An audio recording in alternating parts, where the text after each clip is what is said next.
জন্মাষ্টমীতে তো গোপালকে অনেক রকমেরই ভোগ নিবেদন করে থাকেন। আমার মতো করে একবার তালের ক্ষীর এইভাবে ভোগ হিসেবে নিবেদন করে দেখতে পারেন। দেখবেন গোপালও খুব খুশি হয়ে যাবে। নমস্কার বন্ধুরা, আর মাত্র একটা দিন পরেই জন্মাষ্টমী, অর্থাৎ আমাদের গোপালের জন্মদিন। তো এই জন্মাষ্টমীতে আমরা অনেক রকমেরই কিন্তু ভোগ আমরা গোপালকে নিবেদন করে থাকি, তবে সবসময় একঘেয়েমি ভোগ না নিবেদন করে আজকে আমি আপনাদেরকে এমন একটা ভোগের রেসিপি দেখিয়ে দেবো, যেটা আপনারা কিন্তু গোপালের জন্মদিনের দিন গোপালকে নিবেদন করতে পারবেন। আর সেই ভোগটা কিন্তু গোপাল দেখে খুবই খুশি হয়ে যাবে। তো সেই ভোগটা হচ্ছে তালের ক্ষীর। তার জন্য দেখুন, এখানে কিন্তু একটা আমি তাল নিয়ে নিয়েছি। তো এই তালটাকে প্রথমে আমি ছাড়িয়ে নেব। আর বন্ধুরা, এই তালের ক্ষীরটা আমি আজকে আপনাদেরকে খুব সহজভাবে দেখিয়ে দেবো, যাতে আপনাদের বানাতে কোনো রকম অসুবিধা না হয়। তাহলে চলুন আমি কিভাবে আজকে এই তালের ক্ষীরটা বানাই সেটাই আপনারা দেখতে থাকুন। তো প্রথমে আমি তালটাকে ছাড়িয়ে তালের পাল্পটাকে বের করে নেব।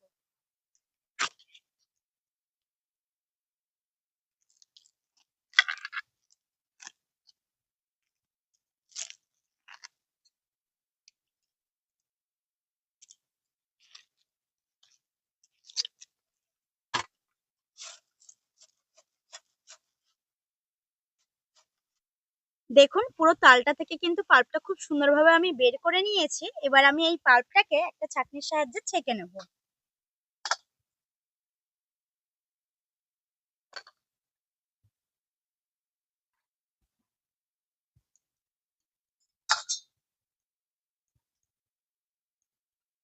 ছাঁকনিতে এইভাবে পাল্পটাকে ছেঁকে নিলে ছিবড়াগুলো কিন্তু রয়ে যাবে আর একদম স্মুথ পাল্পটা বেরিয়ে আসবে। তো পুরো পাল্পটাকে নিয়ে আমি সরাসরি উনুনের কাছে চলে এসেছি তালের ক্ষীরটাকে তৈরি করব বলে। তো উনুনটা জ্বালিয়ে কড়াইটাও বসিয়ে দিয়েছি। এবার কড়াইতে আমি অল্প একটু জল দিয়ে দেবো প্রথমে, আর দিয়ে দেবো তালের পাল্পটা। আর এখানে বন্ধুরা দেখুন, যে পাল্পটা আমি বের করেছি একদম কিন্তু এক বাটি হয়েছে। পুরো পাল্পটাকেই দিয়ে দিলাম। এবার একটা চামচ দিয়ে অনবরত আমি নাড়তে থাকবো আর ফুট আসা অব্দি অপেক্ষা করবো। আর আঁচটা একদম মিডিয়াম টু লোয়ে কিন্তু রাখতে হবে, একদম মাঝারি আছে।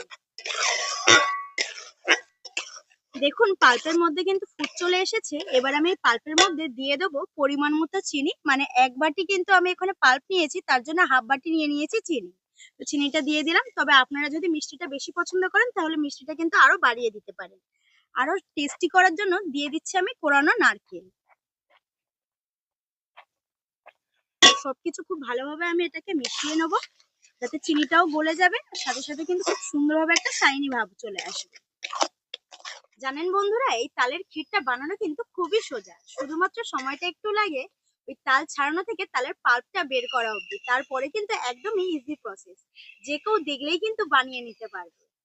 তো এবার দেখুন, চিনিটা গলে গিয়ে কত সুন্দরভাবে শাইনি ভাব একটা চলে এসেছে আর একটা আলাদাই সুন্দর কিন্তু কালার চলে এসেছে। দেখুন বন্ধুরা, তো এবার আমি এর মধ্যে আরো একটা জিনিস দিয়ে দেবো, সেটা হচ্ছে দুধ।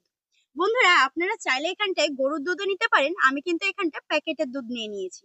তবে এখানে আপনাদেরকে একটা টিপস বলে রাখি, আমি যে এখানে দুধটা ব্যবহার করছি সেটা কিন্তু গরম দুধ। ধোঁয়া উঠছে দেখলে বুঝতে পারবেন। তবে এখানে ঠান্ডা দুধ কিন্তু একদমই ইউজ করবেন না, কারণ ঠান্ডা দুধ দেওয়ার সাথে সাথে কিন্তু কেটে যেতে পারে। তাই দুধটাকে একটু গরম করেই কিন্তু দিতে হবে। তো এখানে আমি 500 গ্রাম দুধ নিয়ে নিয়েছি, তো সেটাকেই দিয়ে দিলাম। এবার খুব ভালোভাবে পাল্পের সাথে মিশিয়ে নেব।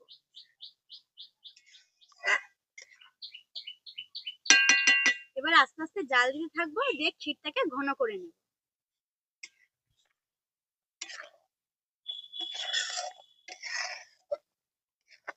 এই অবস্থায় একটু গরম ছিটা লাগতে পারে, তাই একটু সাবধানে নাড়বেন।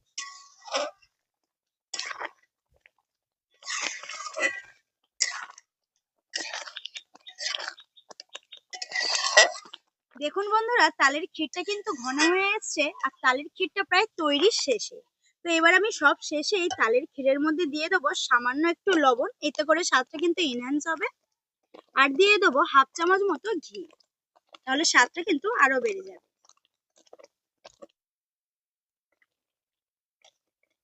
আবারও সবকিছু একবার একটু মিশিয়ে নেব। বন্ধুরা, দেখতেই তো পেলেন যে ক্ষীরটা বানানো কতটা সহজ। আর ক্ষীরটা দেখুন দেখতে কতটা সুন্দর লাগছে, কালারটা কিন্তু দারুণ এসেছে। আর আমি কিন্তু এই ক্ষীরটা ঠিক এইরকম ঘনের তেলে রাখবো, কারণ এই ক্ষীরটা ঠান্ডা হয়ে যাওয়ার পরে কিন্তু আরো ঘন হয়ে যাবে। তাই এরকমই ঘনত্বের আমি রাখবো। এবার এটাকে নামিয়ে আমি সার্ভ করে নেব। তো দেখুন সার্ভ করার জন্য আমি ঠিক এরকমই একটা মাটির পাত্র নিয়ে নিয়েছি। এবার এর মধ্যে আমি সার্ভ করে আপনাদেরকে দেখাবো। এই দেখুন ক্ষীরটা দেখতে কতটা সুন্দর হয়েছে। ক্ষীরগুলো কিন্তু একদম দানা দানা হয়েছে আর কালারটা কিন্তু দারুণ এসেছে। গোপালকে তো অনেক রকমের ক্ষীর বা অনেক রকমের ভোগ তো আপনারা নিবেদন করেছেন, তবে এইভাবে একবার ক্ষীর বানিয়ে নিবেদন করবেন, দেখবেন নিজেরও ভালো লাগবে আর গোপালেরও কিন্তু ভালো লাগবে।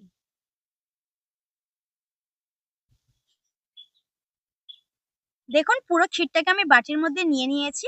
তবে এই ক্ষীরটাকে যাতে আরো দেখতে সুন্দর লাগে তার জন্য ওপর থেকে আমি অল্প একটু দিয়ে দেবো কোরানো নারকেল। এই দেখুন বন্ধুরা, কোরানো নারকেলটা দেওয়ার পরে কিন্তু দেখতে অসম্ভব সুন্দর লাগছে, একদম দেখতে কিন্তু লোভনীয় লাগছে। এবার কিন্তু এই ভোগটাকে আপনারা গোপালকে নিবেদন করতে পারেন। আর বন্ধুরা, শুধু যে গোপালকে নিবেদনের জন্যই বাড়িতে আপনারা তৈরি করবেন তা কিন্তু নয়, আপনারা নিজেরাও কিন্তু বাড়িতে এইভাবে বানিয়ে খেয়ে দেখতে পারেন, দারুণ কিন্তু টেস্টি হয়, স্বাদ কিন্তু কখনোই ভুলতে পারবেন না। তাহলে বন্ধুরা, আমি তো আপনাদেরকে খুব সহজভাবে আজকের এই তালের ক্ষীরের রেসিপিটা শেয়ার করলাম। তাহলে অবশ্যই কিন্তু এবারে জন্মাষ্টমীতে বাড়িতে একবার এইভাবে তালের ক্ষীর বানিয়ে গোপালকে নিবেদন করবেন।